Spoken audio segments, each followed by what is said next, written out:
हमारे आज के जुडिशल सिस्टम से और उसमें जिस तरह की सरकार का इन्वॉल्वमेंट है, मुझे सबसे बड़ा खतरा महसूस होता है कि जहां आखिरी उम्मीद होती है न्याय की, और वो न्याय का मंदिर अगर सत्ता के आगे झुक जाए या सत्ता के आगे सत्ता की चौखट पे दम तोड़ दे या नाक रगड़ दे, तो देश पे खतरा, वाकई में इस संविधान पे खतरा बढ़ जाता है। और आप महसूस कीजिए, बहुत सारे फैसले ऐसे हैं जो सोचने को मजबूर करते हैं कि क्या हमारा जुडिशल सिस्टम सही काम कर रहा है। कितने लोग हैं जब वो कल अगर निर्दोष पाए गए तो कहां से आप उनकी जवानी और उनका इस समय लौटा दोगे, इस समय को आपने बर्बाद करके रख दिया सिर्फ सियासी कारणों से।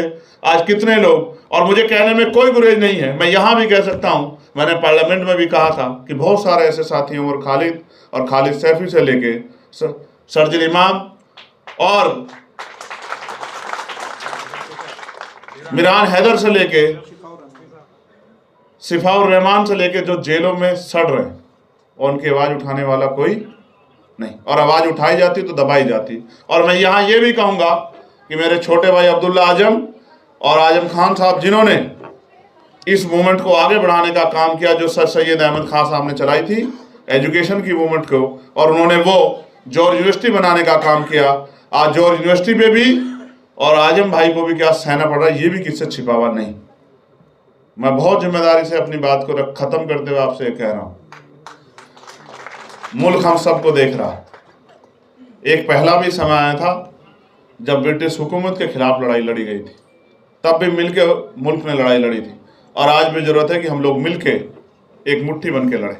बहुत धन्यवाद संचालक महोदय।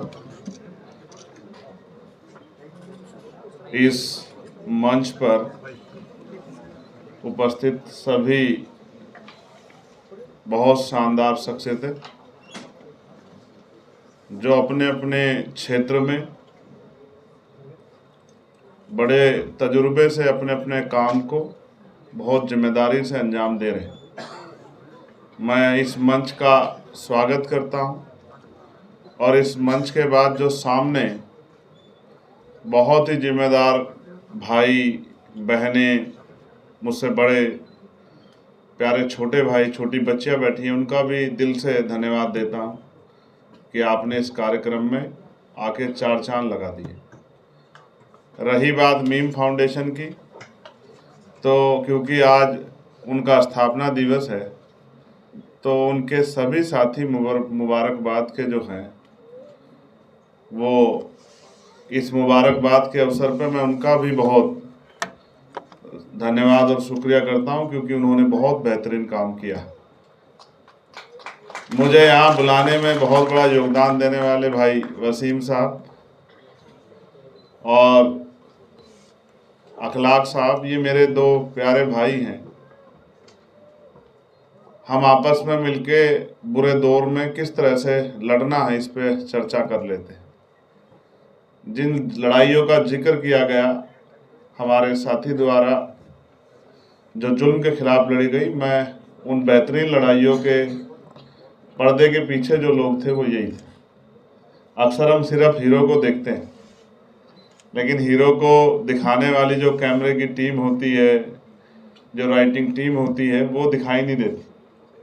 अखलाक साहब बहुत शानदार शख्सियत हैं, पत्रकारिता से लेके और स्ट्रेटजी में उनका बहुत अच्छी पकड़ है। और उसी तरह से वसीम अकरम त्यागी साहब बड़े ट्रोल होते हैं सोशल मीडिया पे जब कोई बात लिखते हैं, तो इनका और हमारा संयुक्त जो है, ये हमेशा कोई भी लड़ाई रही हो, किसानों की हो, नौजवानों की हो, मजलूमों की हो, हर लड़ाई में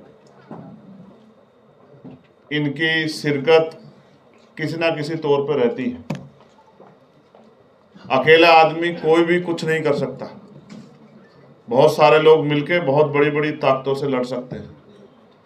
आज भी बहुत काम था, लेकिन वसीम साहब का आदेश था कि आना है, तो जब इनका आदेश हो गया तो कोई चीज़ बची नहीं थी। फिर मैंने कहा कि भाई फिर आ जाएंगे।